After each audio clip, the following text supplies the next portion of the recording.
Hey guys, welcome back. So to start things off, this video is not for kids. Not for kids. So parents, be warned, this does have adult language in it that's not suitable for kids. Now with all that being said, what you are looking at here is a rare Unimax in plastic, not die-cast metal. Now, usually Unimax would be a Forces of Valor die-cast model. This one actually is all plastic. This was the last, I'm gonna say the last line for Forces of Valor when they started, or when they stopped making the Forces of Valor die-cast models. This was, again, the last of the branch there. So what you are looking at, this is the United States M1A1 Abrams tank. Now, the design of the tank was made in the, I'm going to say the early to mid 70s, and did not enter service until the 1980s, and is still in service to this day as the American main battle tank. Now this is a badass model, very kick-ass. Even though it is plastic, it does not matter, it's still freaking badass. So, is this one of my top 3 favorite tanks of all time? Hell no. This is a very futuristic tank. Now, for the most part, that is pretty cool, but at the same time, not my thing. And I said that in the previous first review that I did of this tank, that yes, I understand that it is futuristic, that it has all the bells and whistles that you need to fight a war, and yes, it is one of the safest tanks to be in whenever they get hit. So I heard a story where one of the guys that was trapped inside this type of tank and was set on fire, the top of the turret, or the top of the hatch there was, I guess, locked, or something was not letting the hatch open. He stayed inside the tank for, I think, about over 12 hours, and the tank was on fire. And the crews went back, and they opened it up, and the driver was like, I was just sleeping it off. So shit. So that is one hell of a safety tank right here, man. This armor is a composite armor. It's basically, again, it's still in service, so the proper, is that a good word for it?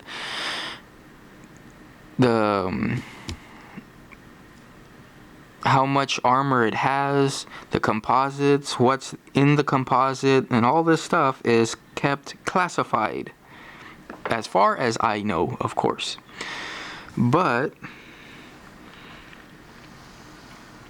the other thing is that in the early 80s, when this tank first came out, it had a 105 millimeter main gun.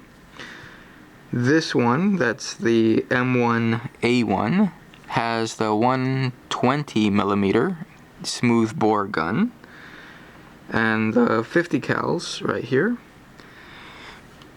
So again, a very, very high quality, very well made tank. And for the most part, even if they were, let's say, again, from the 1980s that they were made, and they still, hard to explain. So let's say it goes off to war, it comes back, it's damaged. The United States factories will still take it completely apart and upgrade the computers, upgrade the main gun, upgrade the driving system, the transmission, the engine, everything will be upgraded for the next war. So that is incredible and outstanding. They learned what not to do in World War II. So again, my all-time favorite #1 spot, Sherman tank.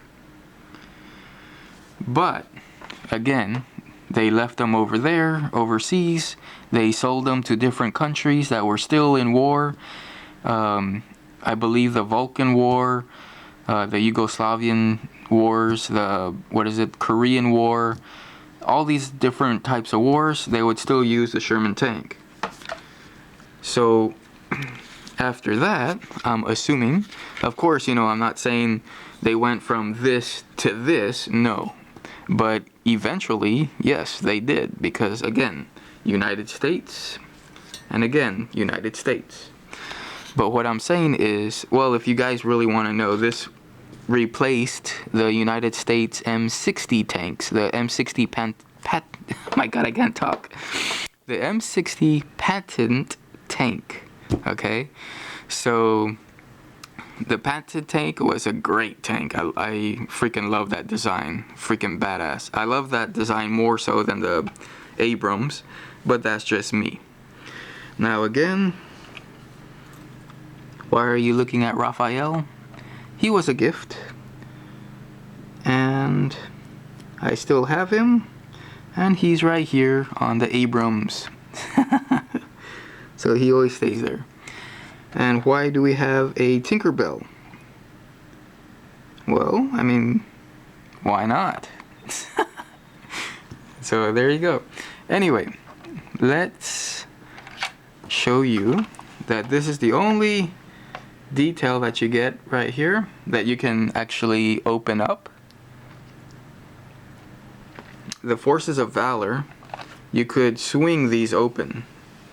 This plastic one, you cannot do that. Okay, let's switch it on this side. All plastic. Okay, let's close it.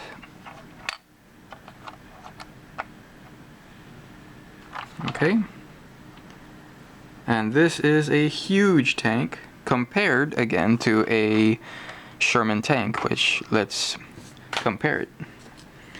So let's get, what the hell, we'll get a Unimax, which is the Forces of Valor as well. So you can see right away how big this tank is compared to the Sherman tank. It is a beast. It is a monster. So let's put it sideways so that the camera can see it a lot better.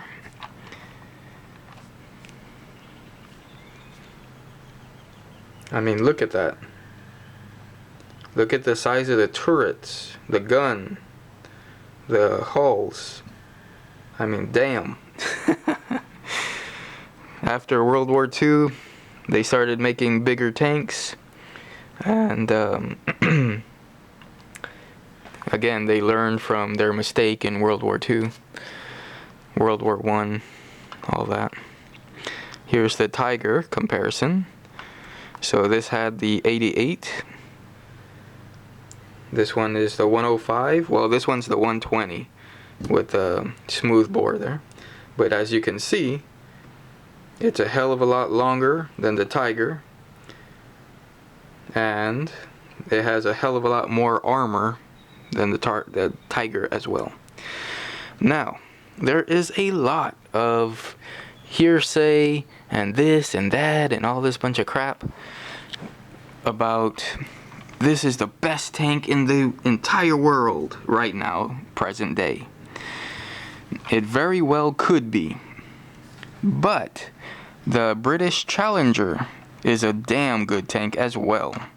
The only thing is that tank has never, at least as far as I know, has never been field tested in actual combat.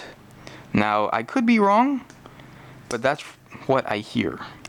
As well as it's never been face to face with a Abrams before. Now, I'm pretty sure there has to be some military games, but I don't know if they got the Abrams and the Challenger, face to face. I don't know that. But, again, up to this point in time, that as far as I know, I don't think they ever have gone face to face as in a military style game. And for that reason, and not just that reason, but I would have to agree from the best of my knowledge that this could be the very best tank in the world. So again, the very best tank in the world, and it's not in my top 3? Hell no. Now, let me make this perfectly clear. I am a United States citizen. If I had to go to war, if I was drafted, and for whatever reason I chose to drive a tank or be a gunner in a tank or whatever the case may be, I would love to be in a Abrams because it's the safest freaking place that you can be in, okay? So yeah, seriously, it's very, very safe in there. So yeah, that's about it, guys. This is my review. I hope you enjoyed it. I'm not gonna make this up to 15 or 20 minutes long. You saw what you needed to.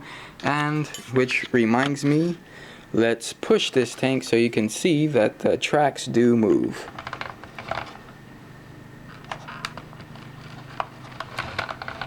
Okay, let's put it this way.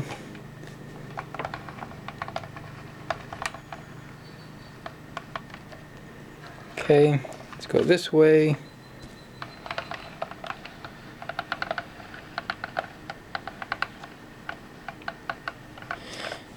And that's about it, guys. I really hoped you enjoyed watching this one about the Abrams, and I will be putting links in the description. So, again, take care, stay safe, stay healthy, or get healthy. Alright, guys, talk to you later. Next video. Bye.